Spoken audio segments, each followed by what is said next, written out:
お姉ちゃんが来た。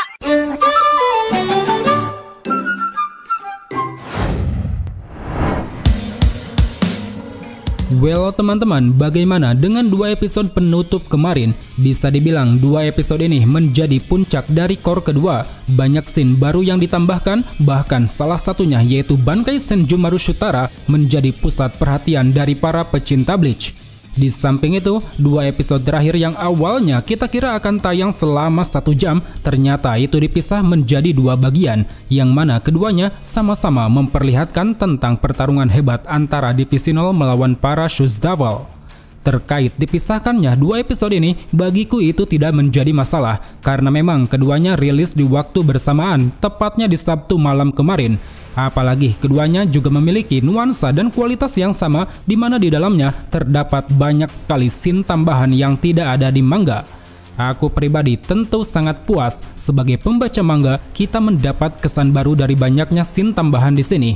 Terlebih kita juga menjadi tahu sebesar apa kekuatan Divisional yang digadang-gadang melebihi kekuatan para pasukan Gotei 13. Karena memang di dalam mangganya tidak banyak bukti yang menunjukkan hal tersebut, bahkan mereka Divisional terkesan tidak berdaya dan tidak mampu memberikan perlawanan lebih kepada para Shoes Devil. Berbanding terbalik dengan di anime, melalui berbagai tambahan scene, kita jadinya tahu kekuatan besar yang mereka miliki, yang mana secara tidak langsung, hal ini pun membuktikan pada kita semua bahwa asumsi Divisional lebih kuat dari pasukan Gotei 13 itu terasa benar adanya. Dan dengan adanya perubahan serta tambahan scene di sini, tentu membuat kita pun berharap penuh jika nantinya Tite Kubo bersama pihak studio bisa menyempurnakan ending dari peperangan berdarah 1000 tahun. So, teman-teman, untuk pembahasan di video kali ini, kita akan lebih dulu mengulas mengenai episode ke-25. Tanpa menunggu waktu lama, mari langsung saja kita masuk ke dalam breakdown anime Bleach Arc Thousand Year Blood War.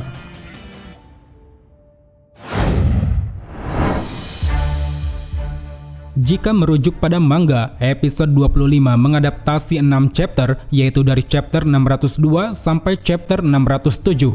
Mengambil judul di chapter 607, episode ini berjudul The Master.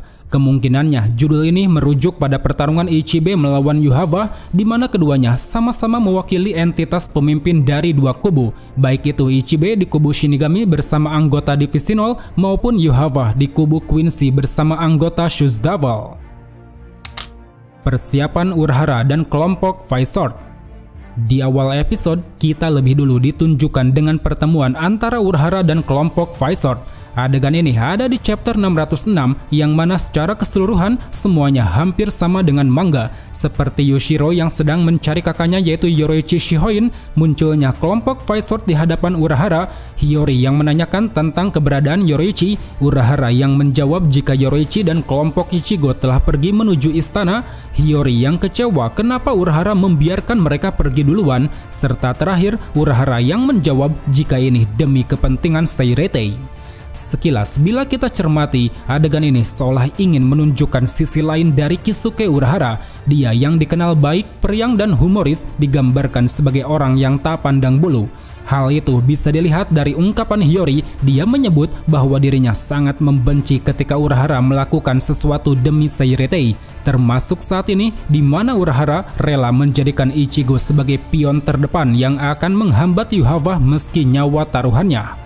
Di satu sisi, ungkapan tersebut mungkin membuat kita berpikir bahwa Urahara adalah tipikal orang yang kejam. Tapi di sisi lainnya, kita juga tahu bahwa ada satu hal yang tak bisa Urahara ungkapkan, yaitu terkait seberapa percayanya dia terhadap Ichigo. Uryu versus Senjumaru. Ini dia scene tambahan yang kita tunggu-tunggu, pertarungan epik antara Divisional melawan pasukan Yuhava. Poin utama yang ditunjukkan sebenarnya masih sama seperti yang ada di manga, cuman bedanya di sini terdapat scene tambahan baru, khususnya battle yang dijalani oleh anggota Divisional. Sebelum pertarungan dibagi 1 lawan 1, pertama-tama kita ditunjukkan dengan aksi Yugram yang mulai mengeluarkan pedangnya, yang mana setelah itu dengan kemampuan Shrift the Balance, dia pun berhasil menghancurkan sangkar burung milik Kiryu. Satu hal yang mendasari bahwa itu adalah perbuatan Yugram terletak dari kemampuan Shrift-nya, di mana kekuatannya yaitu mampu mengambil nasib buruk yang terjadi di sekitar dan memberikannya pada target yang memiliki nasib baik. Jadi dengan begitu, di sini dia bisa mengubah sangkar burung yang awalnya tidak bisa dirusak karena bernasib baik menjadi hancur karena nasib buruk yang dia berikan. Kasus ini sebenarnya sama seperti Chengdu ketika dia akan dieksekusi. Di sana Shrip Chengdu yang awalnya bisa menahan pedang Yugram menjadi tak berdaya ketika Yugram mengaktifkan Shrip the Balance. Next, kembali ke dalam cerita, melihat sangkar burung hendak dihancurkan, saat itu dengan cepat Kiryu segera memperbaikinya menggunakan benih tanaman yang telah dia ciptakan. Bersamaan dengan itu, Kirinji lalu memulai aksinya dengan mengeluarkan sejumlah air panas, yang mana air panas tersebut digunakan untuk melancarkan serangan pada Uryu dan Yugram. Namun sayangnya, serangan yang dilancarkan Kirinji ini berhasil dihindari oleh Uryu, yang mana dari sanalah pertarungan antara Uryu melawan Senjumaru pun terjadi.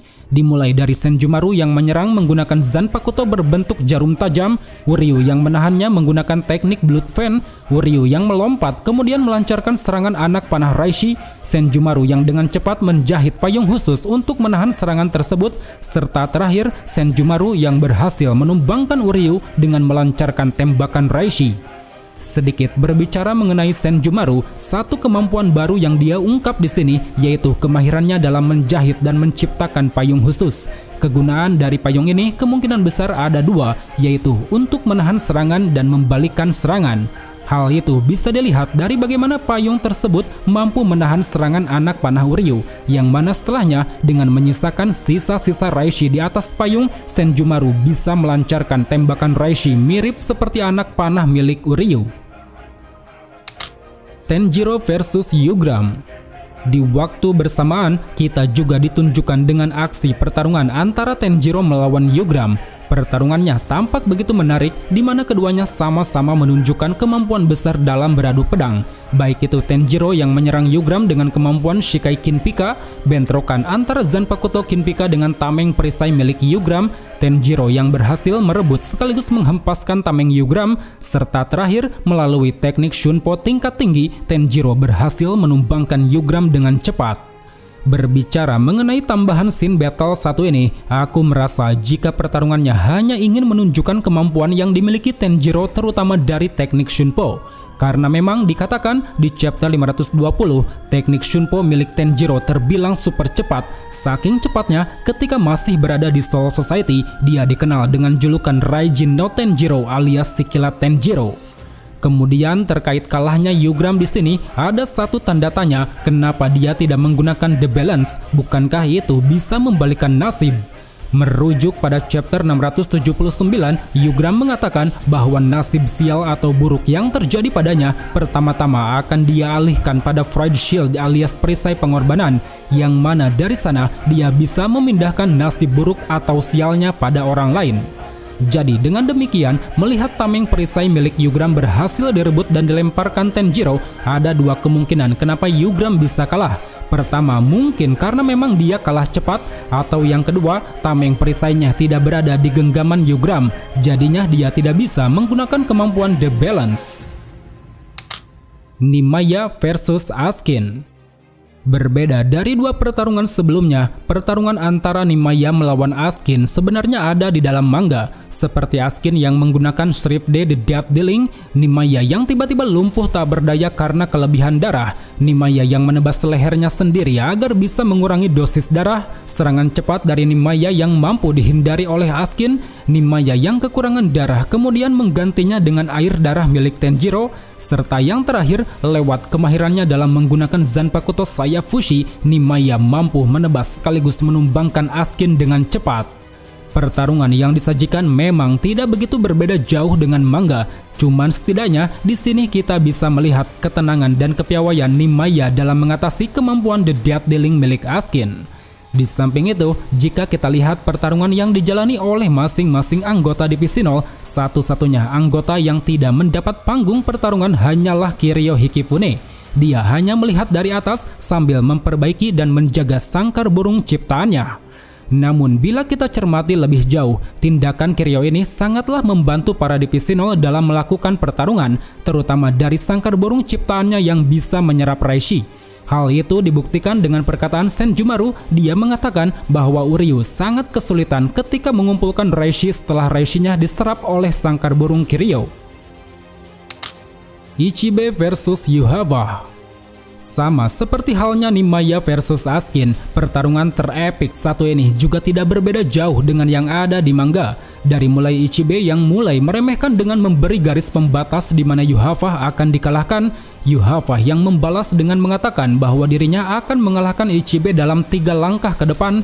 Ichibe yang langsung melancarkan 2 serangan beruntun menggunakan teknik Senritsu Tenso. Hilangnya suara Yhwach akibat kutukan nama dari Ichibe. Yhwach yang mampu mengembalikan suaranya dengan cara ekstrim. Yhwach yang langsung menggunakan teknik Shangbogen untuk mendorongnya naik ke atas. Ichibe yang terkena sayatan dari anak panah Shangbogen. Ichibe yang marah mulai berniat akan membunuh Yhwach. Bentrokan dahsyat antara Ichibe dan Yhwach. Ichibe yang berhasil membelah setengah kekuatan Yhwach. Dan terakhir, terhempasnya Yhwach ke tempat 2 garis pembatas, tempat di mana Ichibe memprediksi jika dirinya akan mengalahkan Yhwach di sana. Meski koreografi pertarungannya tidak ada yang berubah dari manga, tapi harus kuakui animasi yang ditunjukkan di sini terlihat sangat memukau. Entah itu dari segi musik, sound effect maupun visual animasinya, semuanya dikemas dengan begitu epik, seakan mencerminkan pertarungan antar sesama pemimpin. Ausfahlen Yhwach. Setelah mengetahui semua pasukan elitnya dikalahkan, Yhwach yang saat itu merasa terpojok tiba-tiba melafalkan sebuah mantra, yang mana mantra ini tidak lain bertujuan untuk mengaktifkan kemampuan Ausfahlen. Walau terdapat sedikit perbedaan, tapi secara keseluruhan adegan yang ditampilkan tidak jauh melenceng dari manga, seperti ditunjukkan keadaan para stand-eater di Seiretei, Giselle yang tengah menyantap tubuh Bambi, Lily yang bergegas menyelamatkan Giselle dari Ausfahlen, terserapnya kemampuan full standing dari para stand-eater, Lily yang bertanya-tanya tentang alasan Yhwach melakukan semua ini, kemarahan Busby dan Lily yang menyebut jika mereka tidak akan mati dengan cara seperti ini, Kyoraku yang melihat cahaya Ausfahlen memutuskan pergi ke suatu tempat, sangkar burung Kiryu yang seketika hancur oleh Ausfahlen, bangkitnya para pasukan Shoes Devil, dan terakhir Yugram yang menjelaskan tentang kemampuan Ausfahlen pada Divisi 0.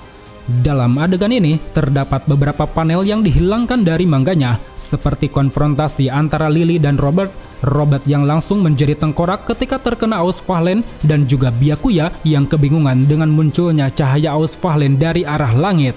Di samping itu, dalam adegan ini juga terdapat beberapa scene yang ditambahkan, seperti adanya mantra yang diucap Yhwach untuk mengaktifkan Ausfahlen, Uryu yang bangkit sebelum Ausfahlen dilancarkan, tentara soldat di Seiretei yang mulai kepanikan, Mayuri yang langsung memahami cara kerja dari Ausfahlen, Manny dan Candice yang baru saja bangkit harus kembali tumbang dengan Ausfahlen, sebagian dari stand-eater yang menjadi tulang karena Ausfahlen, dan terakhir kita pun diperlihatkan dengan gambaran kemampuan Ausfahlen dari jarak jauh.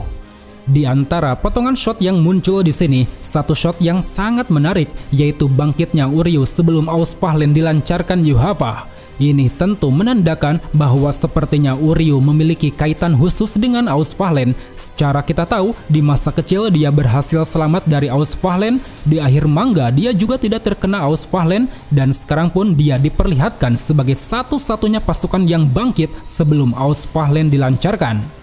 Terlepas dari adanya tanda tanya tersebut, sebagai penutup dari episode ini, di akhir credit scene kita ditunjukkan dengan pertemuan antara Kyoraku dan Ukitake. Ada 2 poin menarik dalam pertemuan ini. Pertama, baik Kyoraku maupun Ukitake, keduanya sadar jika Divisi 0 sepertinya sengaja membiarkan istana dijajah bangsa Quincy.